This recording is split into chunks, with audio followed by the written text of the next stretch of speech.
Hey everybody, today's a video on my new series where we do overviews of the XR series mixers. We're going to look specifically at the XR Edit software and talk about everything in specific tabs so that you know what you're looking at any given time.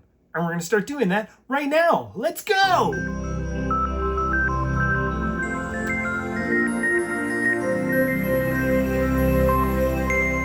So today we're just going to go over the Gate tab. And like the tabs before it in the series, these settings here are specific to the channel that we have highlighted. So if we make changes here and then switch to another channel, those changes will not follow us. We would have to make new changes for the new channel that we have selected. Like the tabs before it, we have our channel label here where we can name things whatever we want. We'll just call this Signal 1. And we could also choose a predefined name if we wanted to, or we can choose a color scheme. Today, let's do pink on black. And then underneath that, we have the meter that shows us the amount of signal coming in on the input of the channel. If we're using our analog to digital input, which means the physical input, we would see the signal here. If you're on the XR18 and you've got it set to USB as your channel source, then you would see the level of whatever's coming back to this channel from your computer. Now, we're going to start actually getting into the meat and potatoes here of this Gate tab. And this is probably going to be a little bit longer video than the last couple, just because there's a lot of sort of confusing or technical details to go over here. So let's just start right away with this button. This is the button where we turn the noise gate on and off. And then we have some presets. So just like any presets for anything in a digital mixer, these aren't going to be absolutely perfect for every use that you have. But ideally what they do is they get you to a point where you're close to having the effect that you want or the outcome that you want. And then from there you tweak things and build the settings until they actually hit bang on with what you need to happen on the channel.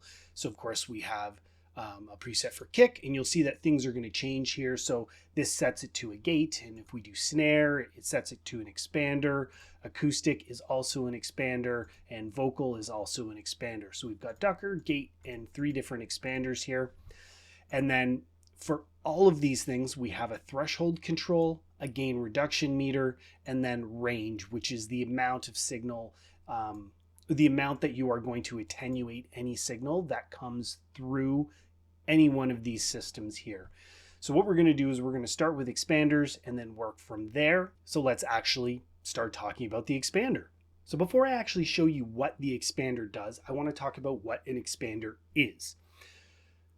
In audio, if you hear the term dynamic range, it means the difference between the loudest and the quietest sounds. And that difference in between those two, dynamic range, is what you are going to affect with something like a gate or an expander or a compressor even. So knowing that we're talking about dynamic range, specifically in reference to an expander in this case, what it does is it can take a narrow dynamic range and it can open it up a bit, or it can expand it, hence the name expander. So you're going to increase the dynamic range. Typically, you're going to take something that's a little bit quieter and make it a little bit louder. So I'm going to give you a good example of the use of an expander here. We're going to choose the snare. And so let's talk about this use case. Typically when you're miking drums, you've got your snare drum and you have a mic on that snare drum. But right next to that microphone, in most cases, is a hi-hat. And you can hear a lot of the hi-hat in that snare mic. Now, because the mic is pointing at the snare and not pointing at the hi-hat, the snare, whenever it hits, is going to be louder than the ambient sound or the bleeding sound of the hi-hat. So a good use for an expander would be to keep your channel quiet until the snare crosses a threshold. And when it crosses that threshold, it opens up and increases the dynamic range and makes that snare a little bit louder. So because these are on one channel, they're being contained inside one microphone, what is happening is essentially when you're not hearing the sound that you want, it's squashing everything and making it quieter.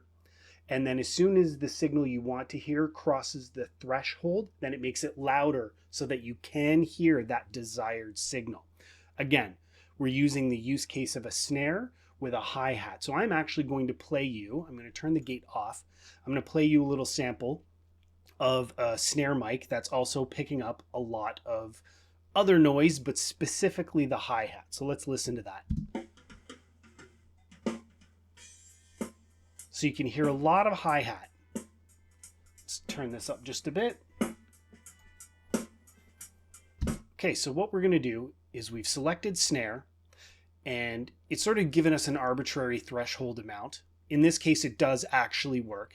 And the range here is how much signal is being attenuated. So right now, when it's keeping things quiet, it's trying to push it down to the maximum amount, which is 60 decibels. So it's quiet. It's making the signal quieter by 60 dB. So with this back on, let's listen to that same thing. And you're going to notice that you're really not hearing most sounds, and you're really not going to hear a lot of the hi-hat. But whenever the snare hits, it will cross this threshold. The expander will open things up and increase the volume, and you will hear the snare nice and clear. So let's listen.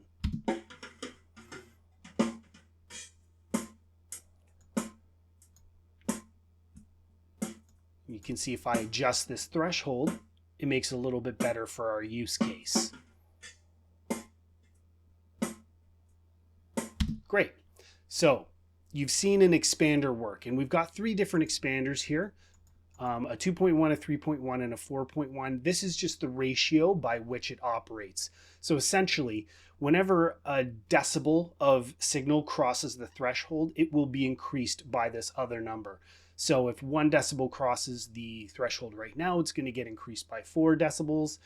If it was here, it would get increased by 3. And if it was here, it would get increased by 2. And obviously, if you increase the number of decibels that cross the threshold, you are just multiplying it by the number. So if it was 2 crossing, it would go up by 2. Or sorry, it would go up 4. If it was 2 crossing here, it would be 6 dB. If it was 2 crossing here, it would be 8. So it's just some simple math there. Now, obviously, there's a lot of other controls on this screen, and we will get to them, but I'm going to go through what these other things are first and how they work, and then we'll talk about these controls because they have a very similar effect no matter which device we're using, whether it's an expander, a gate, or a ducker. So let's move to the gate. So a gate functions in a very similar manner to an expander, with the difference being that once the signal crosses the threshold, it is not being amplified like it would be with an expander. Like I said, an expander at 4:1 is going to amplify every decibel that crosses by 4 dB. Whereas a gate, even though it keeps the channel quiet, just like an expander would until you hear the signal you want, it doesn't amplify any signal that crosses the threshold. It simply acts like a gate. It's closed when the threshold is not being crossed, and as soon as the threshold is crossed, the gate opens and allows the signal through. I'm going to use the exact same piece of audio, the snare and the hi-hat, so that you can see it in action. It will try to keep the channel quiet until the snare hits, and then every snare hit that crosses the threshold, the gate will open and you'll hear it nice and clear.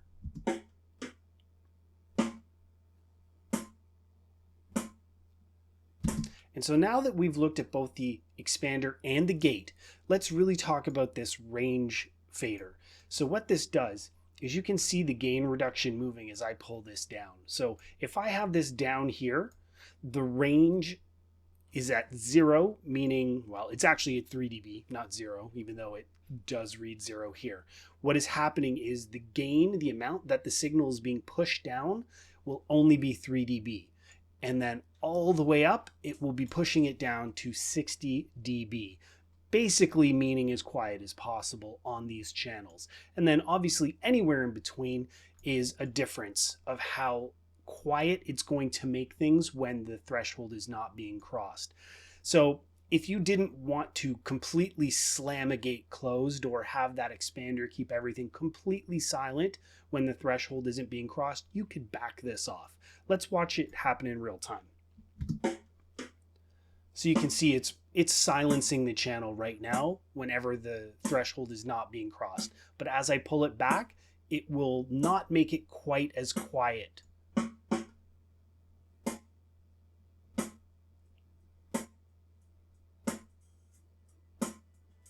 You can hear down at this range, you're hearing most of what's happening on that microphone.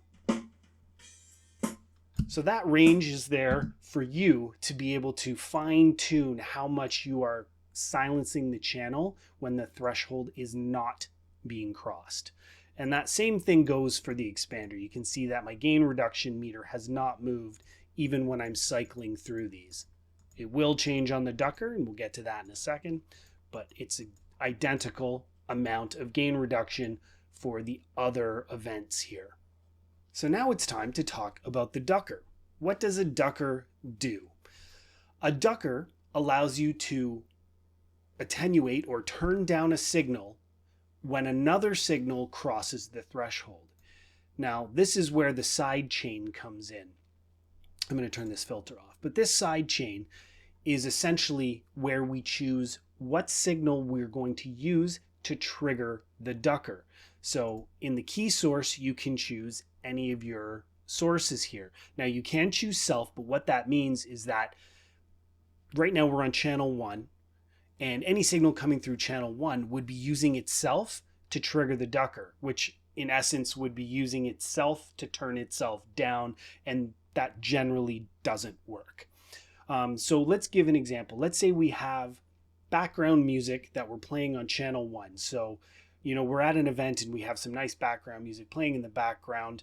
But whenever our host comes up on stage to speak with their host mic, this host mic will automatically turn the music down to whatever level we decide is appropriate so that they can be clearly heard over the music that's playing in the background. This is a good use for a ducker. So we're going to actually do an example here. We are going to set the side chain to channel 2 because that's where our host mic is. So you can see check, check, check, check, check, 1, 2. And what is going to happen is as soon as the host mic comes out and the host starts speaking, that signal, when it crosses our prescribed threshold here, it will turn down the music that we are going to have playing on channel 1. So let's turn that music on. Turn it down just a bit. And this is off at the moment, but it's set to ducker. Our range is 60. So what's going to happen is when this microphone triggers the ducker, it will try to turn the music down fully to 60 dB below where it's at. In essence, silencing the channel. Now you'll notice that when this happens, it comes back to life really quickly when I stop passing signal into the microphone. We'll talk about that in just a second because that's where these other controls come in. But let's just get this going. Here's our background music. Turn on the noise gate. And now our host is going to come out and speak. Check 1, 2, check 1, 2, check 1, 2. You can hear whenever I'm speaking into this microphone, it is trying its very best to turn that music down. Of course, the music comes back to life right away because our settings are such that it's happening immediately.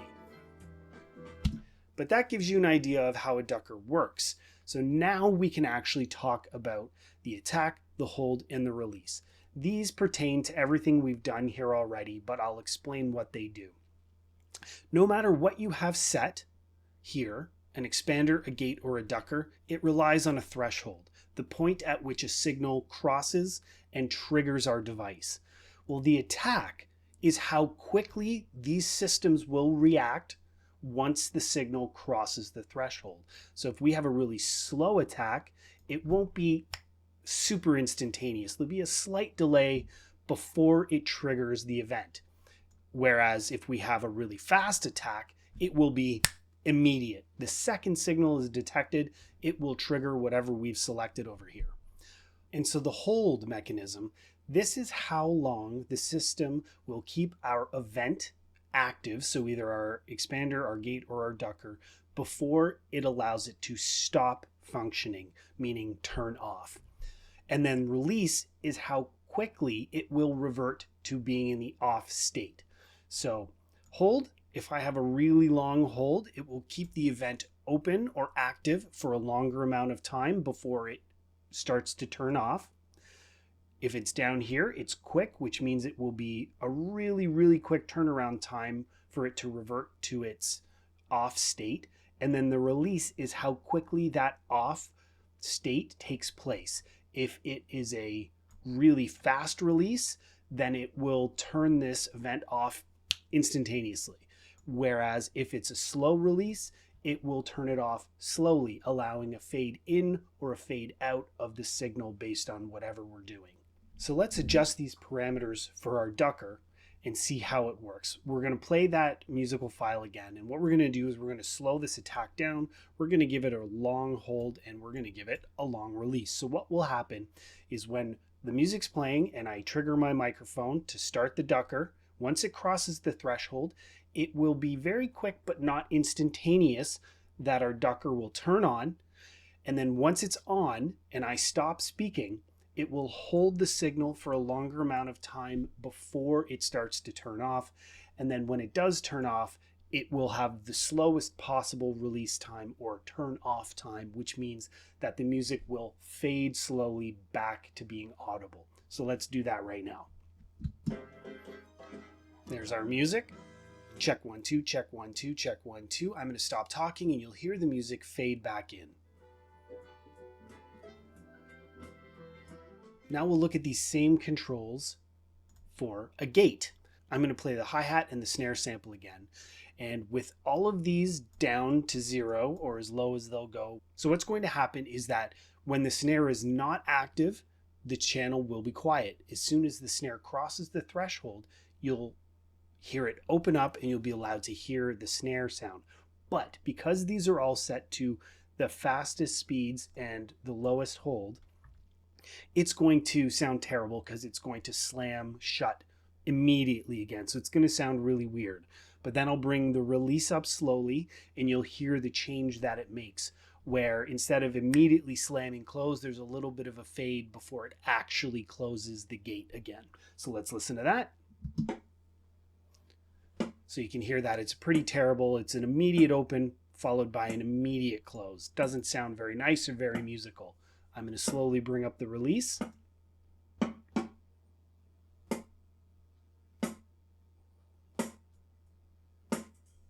So that's allowed us to hear a little bit more of the snare sound as it rings out, and then this slowly fades out to silence again. Now, bringing the hold up at the same time will just smooth this effect out. So it makes it a little bit more musical. And if I adjusted the attack, it would slow down how quickly it reacts to the threshold being crossed, which can be a detriment if you're using something like a snare, because you want to hear the immediate attack of the snare, that transient. And if you have a slow attack, you might miss the initial transient. So that's something to keep in mind. And then finally, for these settings, we're going to have a look at them for the expander. I'm going to start with the same settings we just used for the gate. And what's going to happen is you'll hear the hi-hat and snare sample again. And so as we're set right now, this should be doing its best to keep the hi-hat quiet, but allowing you to hear the snare when it crosses the threshold. I'm going to start with these settings and then I'm going to start to pull the release down. And while it starts off being pretty reasonable and somewhat musical, as I pull this down, it's going to go back to that immediate silence, which doesn't sound very nice. So let's do that. So there you go. That sounds not too bad. Let's pull this down. Oops, you know what? Let's turn this up just a bit. Start pulling this down. And you can hear it's already gone back to immediate silence and it doesn't sound very nice. So that's how those settings work for the ducker, the gate, and the expander. Really, you need to set things and just experiment with them until you get the exact right amount of expansion or gating or ducking that suits your purpose. And so the final key element we have to look at in this window is the filter on the side chain area. So you can see in this little window, when I turn the filter on, this highlights, and this allows us to use a curve to specify the frequency and the amount of frequency that we are going to use to activate our ducker. That's what this is for. So let's say, for instance, our music is playing on channel 1, and when our host comes on with the mic, we want this gate threshold to be triggered only by frequencies that are in the higher range. So what we could do is we could choose our filter, and then we can choose the frequency where that filter sits. So now only sounds that fall within this curve will be used to activate the ducker. So you've got a couple of different bell curves here. You have a bell curve with a Q of 10, one with a Q of 5, Q of 3, Q of 2, and Q of 1. And the Q is just the width of that curve. You also have a high cut 12 dB octave, a high cut 6 dB octave. We can move these around, and then a low cut 12 and 6. So you can use these to really refine, fine tune what frequencies you're using to activate the threshold of your ducker. So then that brings us to the very last piece of the puzzle here, which is the meter on the right side. And this is just a meter that shows you how much of your signal is leaving after everything you've done here to go out to your mix. So if I play music, you're going to see it pop up here, and it's going to be, the amount going out is going to be affected by the gate that I just turned on. Let's turn the noise gate off first and play the music. So you can see we've got signal going out nice and strong. Now when I turn the gate on, you can see it is attenuating the signal based on the settings we have here. So this is a visual indication of how much you are affecting your signal with everything you've done in this window. So there you go. Now you know what everything in the gate tab is, so you're aware of what you're looking at any given time when the gate tab is open. So I hope this was interesting, entertaining, educational, and if it was any of those three things, please consider liking and sharing and subscribing. You can check us out on Patreon, or you can even join the channel down below, or do a super thanks down below if you find anything on this channel is helpful to you. Big thanks to everybody who's already done those things, and until we see you next time, thanks for watching here on Quickies. Bye everybody.